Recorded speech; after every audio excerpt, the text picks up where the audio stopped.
Opa, fala meus lindos, fala lindões.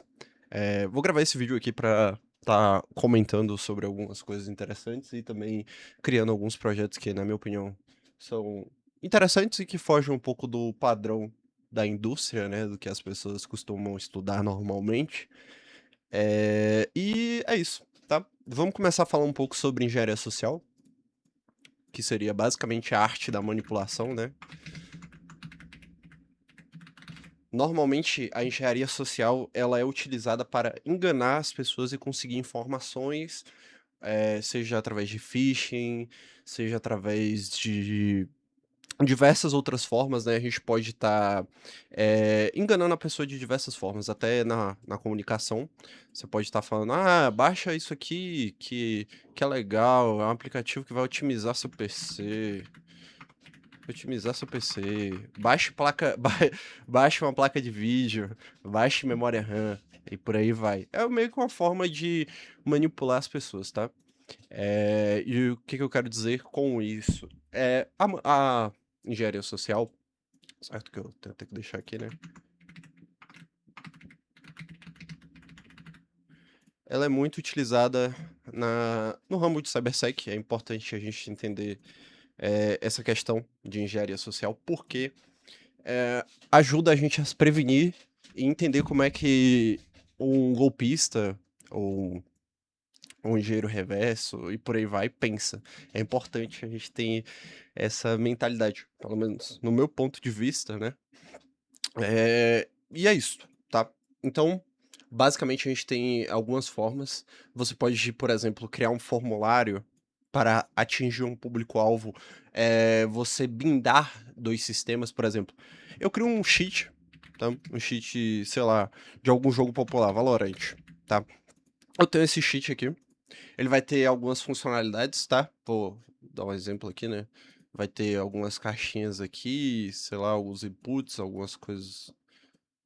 Tá bagunçado, né, não tá legal. Deixa eu copiar aqui. Algumas caixinhas, vai ter algumas caixinhas, tá. Eh, beleza. Vai ter algumas caixinhas e elas vão ter algumas features, por exemplo. Sei lá, eu tenho, um aimbot, tenho um wallhack, tenho, sei lá, alguma outra coisa, qualquer coisa. Alguma feature, tá. Speed, sei lá. Não acho que eu acredito que um jogo como Valorant não tenha como fazer isso, porque existe a sincronização do servidor, com o cliente, então é impossível um hack de speed no Valorant, por exemplo. É possível que você faça alguma bug na movimentação e consiga se movimentar mais rápido, mas o speed especificamente, você andar mais rápido do que os outros bonecos, eu acho que isso não é possível, tá. Beleza. Isso não vem ao caso, né, também. Então vamos lá. Eu tenho esse cheat de Valorant e eu quero. O meu público-alvo são cheaters de Valorant. Então eu posso desenvolver tanto um cheat funcional como um cheat de mentira e injetar o meu cliente. Eu tenho aqui o meu cliente, que vai ser um malware. Tenho aqui o meu cliente e eu vou injetar o meu cliente aqui. Seja através de talvez baixar toda vez que, por exemplo, eu deixo o meu cliente salvo no meu servidor e toda vez que o cheat for executado, ele vai baixar um novo cliente lá do meu servidor e vai injetar no PC da pessoa, através de outros processos, os algoritmos que eu posso montar dentro do próprio cheat para ele fazer esses processos para mim, tá. É uma possibilidade. Posso converter meu cliente para base 64, que seria, isso aqui eu acho que não sei se tem muita precisão fazer isso, mas dá para converter também o cheat base 64. Ele vai converter o meu cheat, então o meu cliente, na verdade,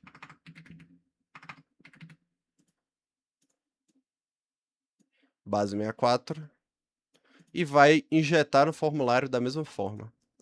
Aí você me pergunta: "Ah, mas por que fazer isso?".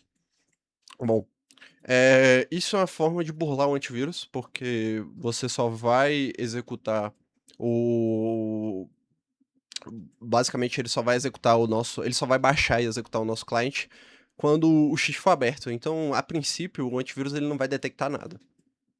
A princípio, ele vai baixar esse arquivo aqui e quando ele abrir, não vai acontecer nada, só que ele vai injetar o cheat na hora que o meu cliente, na hora que ele for e claro, né, se for base 64, você vai ter que encodar ele, vai ter que converter ele e injetar no executável do cheat, por exemplo.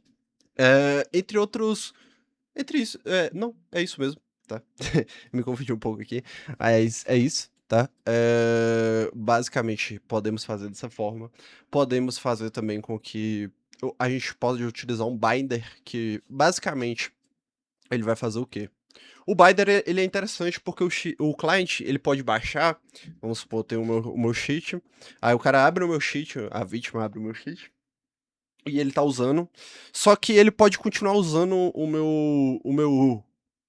meu cheater e o meu cliente pode ser apagado pelo antivírus, supondo que o meu cliente não seja indetectável. Existe também como a gente fazer o cliente indetectável. Enfim, se ele não for indetectável, o antivírus tem chance de barrar e simplesmente excluir ele da equação, e aí não ia ser legal. Então dá para usar um binder também. Um binder, o que que seria um binder? O binder ele vai basicamente pegar o meu cliente, o meu cheat e criar um novo executável com eles dois juntos. Ele vai juntar esses dois executáveis e vai criar um executável novo, tá? Então ele vai criar aqui, sei lá, o cheat.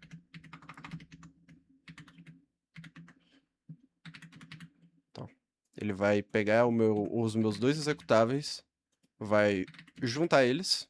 Então, posso até colocar aqui um maisinho aqui para ficar bonitinho. Igual ao o cheat V2. Então, quando o cara abrir o meu cheat V2, ele vai abrir ali o cheat V2, cheat v2.exe, ele vai simplesmente, quando ele clicar duas vezes, ele vai abrir tanto o meu cheat.exe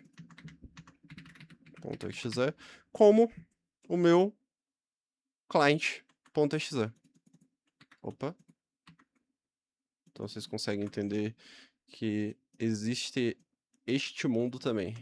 Opa, tá.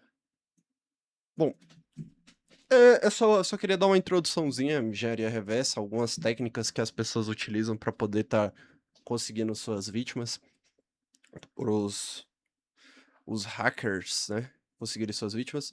E basicamente é isso, eu queria fazer essa pequena introdução. Vou ensinar a criar algumas ferramentas também. Eu vou ensinar a fazer uma engenharia social básica e também vou ensinar a fazer um base 64 encoder, basicamente. Que a gente vai encodar um executável em base 64. Então, vamos para a aula. Eu vou dar uma pequena pausa aqui porque eu vou pegar um café e eu já volto rapidão.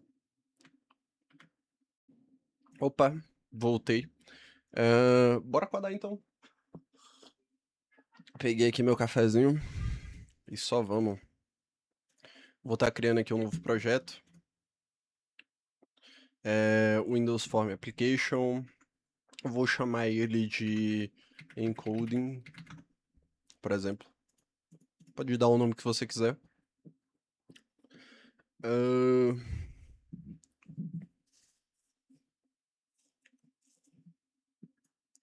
Deixa ele carregar. Eu gosto bastante do Windows Form.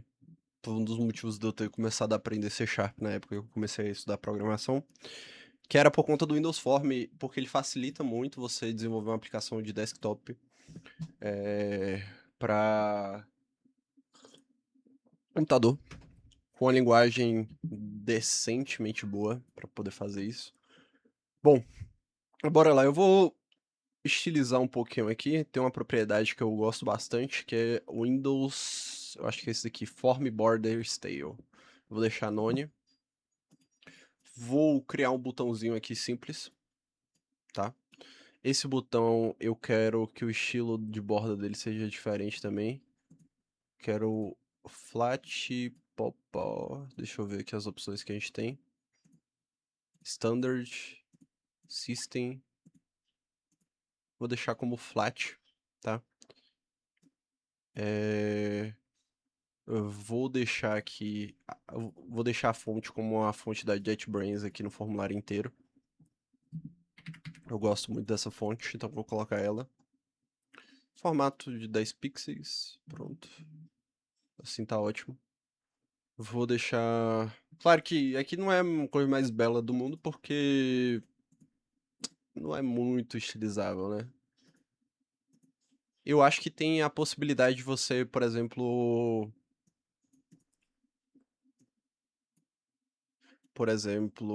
codar alguma coisa... Dá pra codar com CSS e HTML, provavelmente.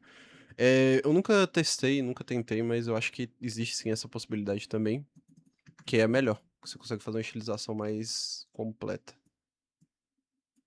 Deixa eu fazer aqui.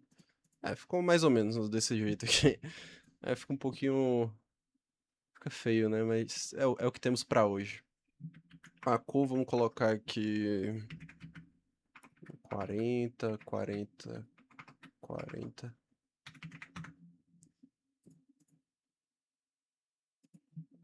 Ué, 40.40.40? Ué,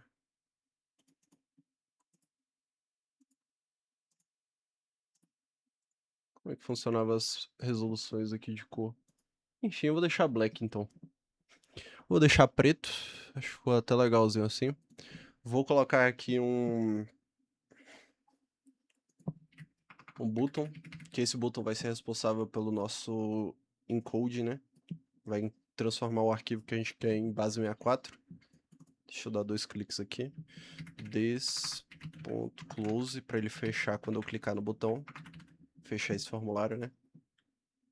Aqui eu vou deixar aqui o text do button como encodar. Encoding. Eu queria mudar, colocar uma cor personalizada. Espera aí só um instante.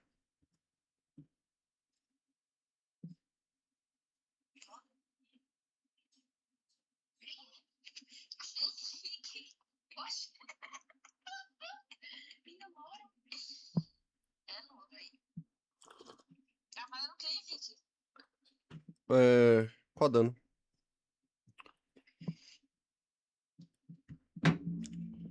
Ok, voltei aqui, é que minha namorada me ligou. Vamos deixar aqui...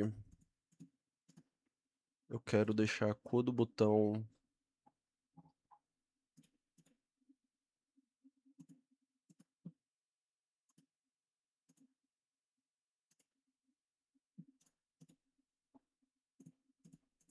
Quero deixar a cor do botão como... Sei lá, green. Não tá a melhor coisa do mundo, mas... Sei lá. Vou deixar assim, por enquanto. Sem designers que estão vendo isso aqui, não me julguem, por favor. Realmente está feio, mas... É o que temos para hoje, tá? Então, quando clicar em encoding, eu quero que faça o seguinte. Então, vou abrir o file dialog. File, vou chamar ele de file, igual a new open file dialog, que é para ele abrir e a gente conseguir pegar algum arquivo. Eu quero fazer uma coisa antes disso, eu quero colocar um filtro para ele só poder pegar executáveis, então file.filter, que ele colocou como arquivo de texto, eu quero colocar executáveis, e a gente coloca aqui todos os arquivos executáveis, exe. E também quero fazer o seguinte, quero fazer uma validação. Se o filelog.show, a gente vai chamar essa função aqui, for diferente de dialogResult.ok, ele vai retornar. Porque o que vai acontecer? Se a gente, como não é uma função assíncrona também, ele vai quebrar o sistema e ele vai travar tudo. Se der algum problema e ele não conseguir, por algum acaso, ele não conseguir abrir o show dialog. Que o show dialog, basicamente, ele vai abrir o explorador de arquivos e a gente vai conseguir selecionar um arquivo da seguinte forma. Podemos vir aqui em downloads, eu tenho algumas coisas, né? Por exemplo, eu quero encodar esse instalador aqui. Tá vendo? Ele não fez nada, mas ele aparece ali só os arquivos executáveis e os arquivos que a gente pode selecionar. Caso aconteça algum erro, ele vai simplesmente travar. Então, é interessante a gente fazer isso aqui, essa validação. Caso ele não abra, caso o resultado for diferente ou ok, ele vai retornar, para ele continuar o ciclo da aplicação sem travar ela. A função tá como async já aqui. Se não tiver, você coloca async. Eu vou fazer o seguinte também. Depois que a gente pegar o arquivo, a gente também tem que pegar o local onde a gente vai salvar ele. Como que eu faço isso? Eu vou abrir o save file dialog. Eu vou colocar o nome de save igual a new save file dialog, que ele vai fazer a mesma coisa, só que ele vai aqui a gente vai selecionar o lugar onde a gente vai salvar nosso arquivo. Vou colocar um filtro também, save.filter. Dessa vez tá certo que a gente vai salvar como arquivo de texto em base 64.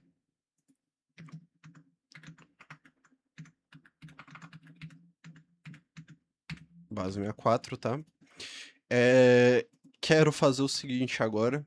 Quero verificar se a mesma coisa, né? Então, a mesma coisa, se ele não conseguir abrir, ele vai retornar e vai voltar para o início da função. E agora eu quero fazer um try catch. Eu quero fazer um try catch aqui. Para ele tentar escrever esse arquivo. Então, o que ele vai fazer primeiramente? Eu vou criar uma sync, ou aliás, uma task.run. Ele vai fazer isso em paralelo. E aí eu quero algumas coisas. Deixa eu dar um ponto e vírgula aqui. Eu quero que ele faça o seguinte. Quero que ele salve os bytes desse arquivo aqui, que a gente tem. Então, eu vou criar uma read byte. Byte file... Não file não, vou colocar bytes mesmo só. Igual a gente vai fazer a gente vai usar o file.readAllBytes e a gente vai passar o file.filename, tá? Dessa forma a gente consegue ler todos os bytes do arquivo e salvar dentro dessa variável. Depois eu quero converter ela para base 64, então string base 64 igual a convert.to base 64 passando os nossos bytes. O que ele tá dando esse aviso aqui? Ah, sim. A gente tem que esperar porque é uma task, né? Então vamos colocar um await para ele esperar essa task terminar. E por último a gente vai escrever. Então file.writeAllText e a gente vai passar o nosso primeiro parâmetro. A gente vai passar o nosso save.filename, que é o local, e a gente vai passar o arquivo em base 64 para a gente escrever. Caso ele faça isso ok, eu vou usar um mensagebox.show messagebox.show concluído com sucesso. Deixa essas informações aqui mesmo, que ele colocou aqui, o autocomplete.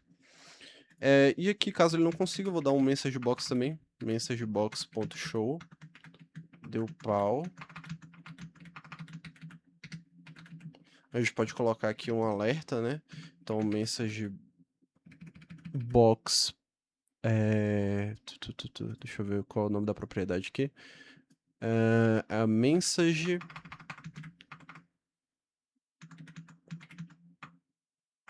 message icon.error, tá?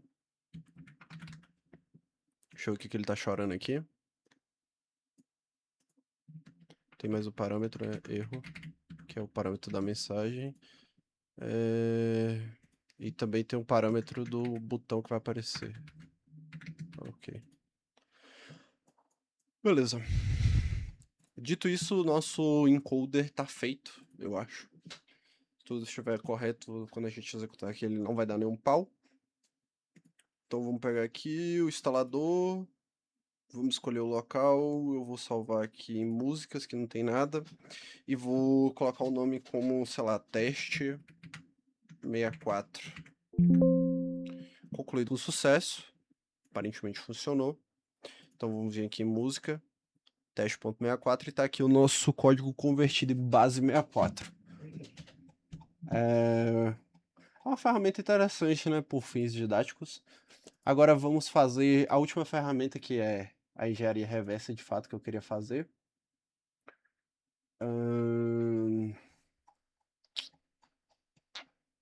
Beleza, vamos fazer essa engenharia reversa aqui, velho. Novo projeto, outro Windows Form. Eu vou chamar aqui, deixa eu pensar alguma coisa atrativa. Já sei. Hack de Robux. Isso aqui chama a atenção de criança, né? Então, é intuitivo. É um exemplo também, né? E vamos fazer o seguinte, deixa eu procurar aqui Roblox. Eu quero pegar alguma imagem aqui que seja atrativa pra gente estar colocando. Só vou fazer uma coisa bem simples, tá? Mas é só pra ficar chamativo.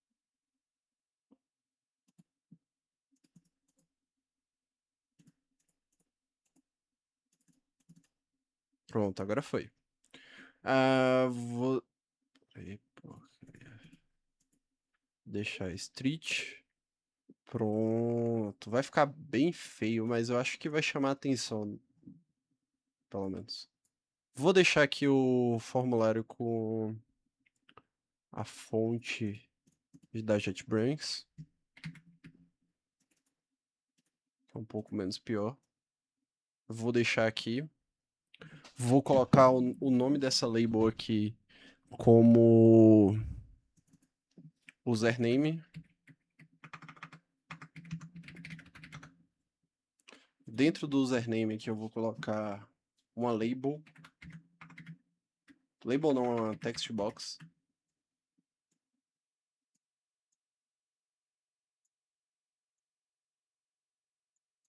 Vamos repetir esse processo aqui.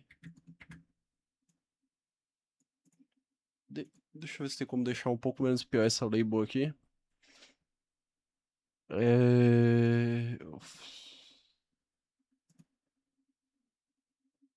Não tem como deixar um pouco menos pior a label.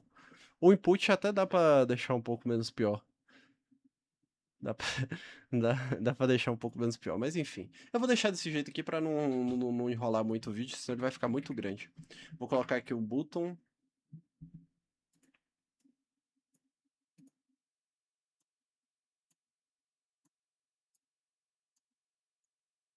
Sei lá. Eu sei que não tá a melhor coisa do universo, né? Mas vai ficar assim por enquanto. Deixa eu colocar aqui password.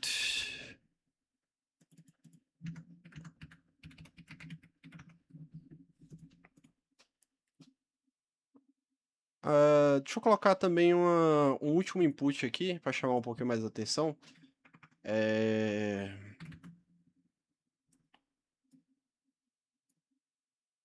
Deixa eu apagar aqui. Deixa eu copiar isso aqui. Colar. Esse aqui a gente vai deixar menor. E vamos colocar aqui quantidade de Robux que você quer. Quantidade. Robux.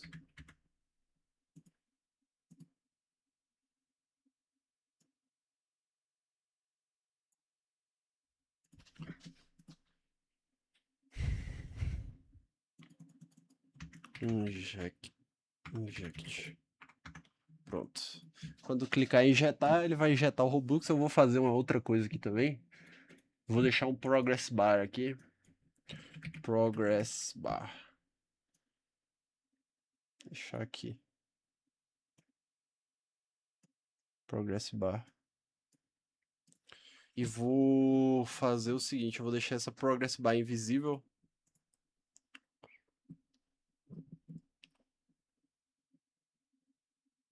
É enable? Não sei se é enable. Acho que é visible mesmo. Enfim, vou clicar aqui no meu botão. Quando iniciar o formulário, eu quero que a progress bar 1.visible seja igual a false. Então, quando ele iniciar o formulário, ele vai deixar aquela aquela progress bar invisível. Aí, tá vendo? E ela só vai aparecer quando você clicar no botão inject. E eu também é interessante deixar validar esses inputs aqui também. Eu acho que eu vou validar esses inputs aqui pra ficar um pouco menos feio. Ficar um pouco mais plausível, né? Então vamos colocar aqui se textbox, não, textbox1 foi igual, não, textbox nulo, textbox1.text foi igual a, peraí, a gente pode usar o string.isNull or empty.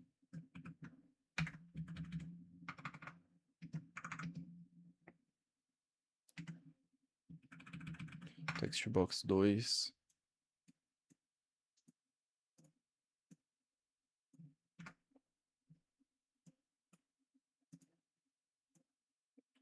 ou string.isNull or empty. A gente coloca aqui também o textbox3.text.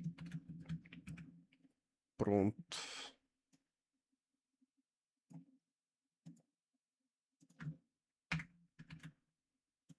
Ele só vai retornar. E vai mostrar uma mensagem. Mensagem box.show, por favor. Pode ser. Ok. Então, vamos testar aqui. Para ver se nossa validação está funcionando.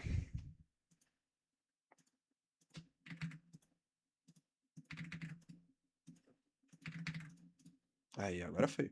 Então, perfeito. Nossa validação de formulário está funcionando. Agora a gente vai simplesmente fazer o seguinte. Vamos fazer com que a progress bar fique visível, se tudo der certo. E vamos fazer um for para a gente poder preencher aquela text box. Pronto, aqui ele já fez aqui o que eu queria.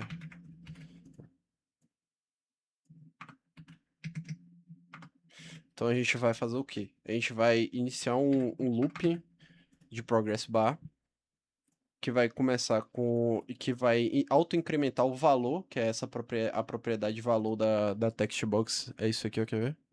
Valor. Então a gente está manipulando essa propriedade, tá vendo? Que ela cresce a barrinha. Até 100, 100 que é o máximo. Então a gente coloca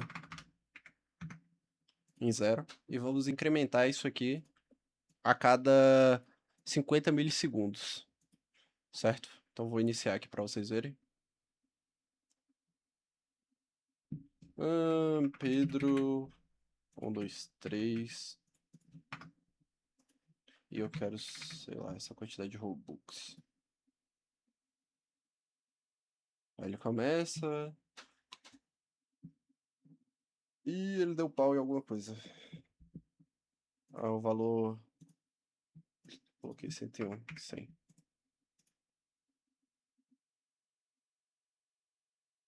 Deixa eu fazer uma coisa também. Eu vou deixar esse text box aqui como password. Ele tem uma propriedade aqui de password, eu acho. Ou de substituir caracteres. Aqui, password char. Eu vou colocar um asterisco aqui.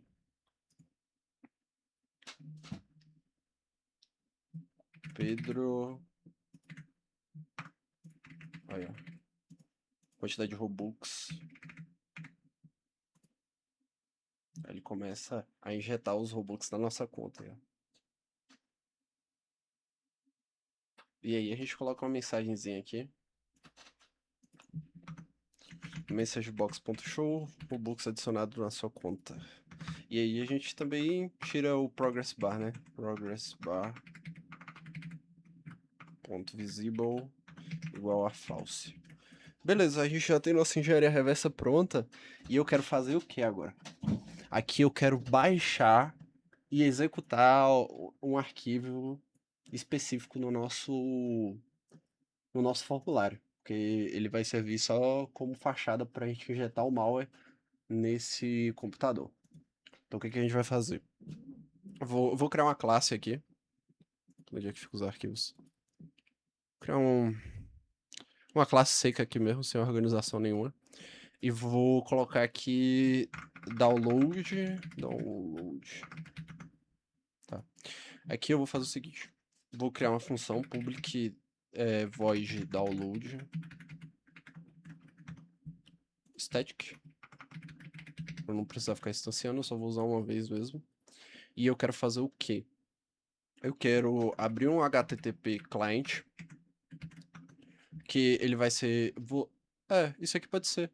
Caramba, esse bicho aqui tá lendo minha mente, né? Caralho, que porra é essa, velho? Caralho, velho, esse autocomplete aqui tá suspeito, viu? Mas beleza. Ele já botou uma URL falsa. A gente vai colocar o local, então path. Eu vou colocar o path como environment.get folder path. Eu vou pegar environment.special folder. Aqui eu vou botar startup. Pronto. Aqui já foi. Porque ele vai pegar a pasta startup. Opa! A pasta startup do Windows, que é onde fica os arquivos de inicialização. E aí ele já coloca o nosso malware para ficar executando lá dentro. Ele vai ficar dentro daquela pasta. Então ele vai se auto-executar com o computador toda vez que a gente inicializar a nossa paradinha, né? Certo? A gente pode colocar assim também. Var full path. Deixa eu deixar do jeito que ele quer aqui. A gente vai usar o path.combine para poder juntar o local com o nome do arquivo, que vai ser... Sei lá, vou colocar aqui um Windows 32 para ficar rodando ali. Um processo comum no Windows, você pode pegar aqui e ficar olhando, observar algum processo do Windows que fica auto-executando. Sei lá. Algum arquivo essencial do Windows aí, tipo... Sei lá, qualquer coisa aí. System, bota System aí, alguma coisa assim. Enfim, eu coloquei o Windows 32, só pelo roleplay mesmo. E aí a gente vai baixar bardata igual a client.get array de bytes async, url.result, e a gente vai escrever, ele já fez aqui pra gente, file.write all bytes nesse local. E eu acho que é isso. Então a gente vai fazer isso aqui só. Eu vou só dar um try catch.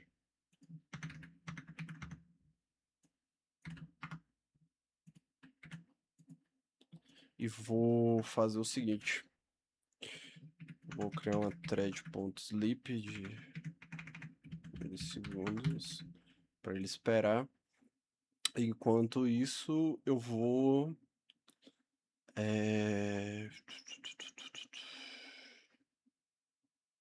vou deixar dentro de um while para ele ficar tentando fazer isso aqui infinitamente. Ele só vai sair desse loop quando ele conseguir baixar e escrever o arquivo. É basicamente isso aqui que a gente vai fazer. A gente vai criar um process start info. Opa. Process. É o caramba, cadê? Process stat info. Oxi, por que ele tá fazendo isso? Process start info. Aqui, pronto, meu Deus. Proc igual a new process start info. Aqui a gente vai colocar algumas coisas, que é o file name full path. Use shell execute. Use no window. Peraí. No create no window tree. E aqui a gente dá um proc ponto start. Não, process ponto start proc. Isso aqui vai tentar ficar fazendo. Ele vai ficar tentando fazer isso aqui infinitamente. Quando ele conseguir, ele vai quebrar nosso loop e é isso. E o que que a gente vai fazer com isso aqui agora? A gente vai simplesmente colocar ele no nosso form initial aqui. Que quando ele iniciar o nosso formulário, ele vai executar essa parada aqui pra gente. Vou colocar aqui download ponto download. Pronto. Isso aqui que ele vai fazer. Então toda vez que ele iniciar nosso formulário, ele vai tentar fazer esse download. Acho que ele vai dar um pau aqui, vamos ver se ele abre. Acho que ele não vai abrir porque não tem. Ele não vai conseguir baixar. Ele não consegue baixar nada. Porque ele não tá baixando nada de fato. Então eu vou tentar. Deixa eu ver alguma coisa que eu possa ter aqui pra baixar. Vamos ver aqui. Deixa eu ver. Eu vou copiar. Será que dá pra colocar o link dessa imagem?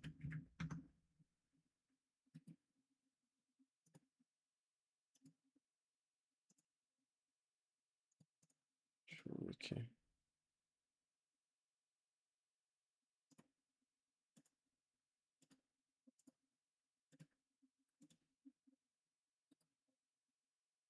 Copiar link de download. Não sei se ele vai baixar essa imagem se a gente colocar, porque não é um link direto para download. Mas eu vou colocar aqui para fazer um teste.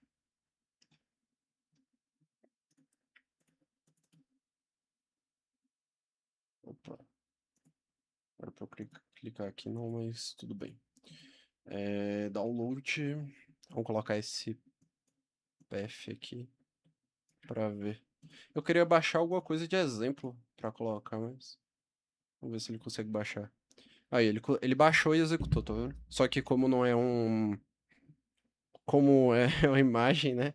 Ele colocou até, quer ver? Eu tenho quase certeza que ele deve ter convertido e colocado aqui no meu inicializador, quer ver? Então, bora ver aqui, extensões, não. Onde que fica mesmo? Aqui. Aí, ó, o Windows 32 habilitado. Ele realmente pegou aquele arquivo, ele baixou, só que não é um executável, é um PNG, talvez. Aí, é isso mesmo. Então, ele realmente fez o que a gente precisou, que a gente queria que ele fizesse. Só que, claro, eu fiz só uma exemplificação, né? Então é isso. Vou finalizar o vídeo por aqui. Pera aí, o filho da puta tá fazendo infinitamente? É porque ele não conseguiu iniciar o processo. Por isso que ele tá fazendo isso infinitamente. Tudo bem. É, Então deixa eu só comitar essa parte aqui pra gente fazer o teste. Eu vou comitar aqui. E ele baixou de novo. Ó que vagabundo. Eu vou comitar aqui pra ele não precisar iniciar esse processo. Aí, ó, ele abriu normal, tá vendo? Ele fez a mesma coisa, só que ele não iniciou o processo. Se eu fechar aqui e abrir de novo, olha só, tá vendo? Que eu acabei tirando, mas ele voltou, porque ele baixou e colocou no na nossa startup para ficar iniciando automaticamente várias vezes. Então é isso, eu vou finalizar o vídeo por aqui. Eu agradeço a todos que assistiram e valeu!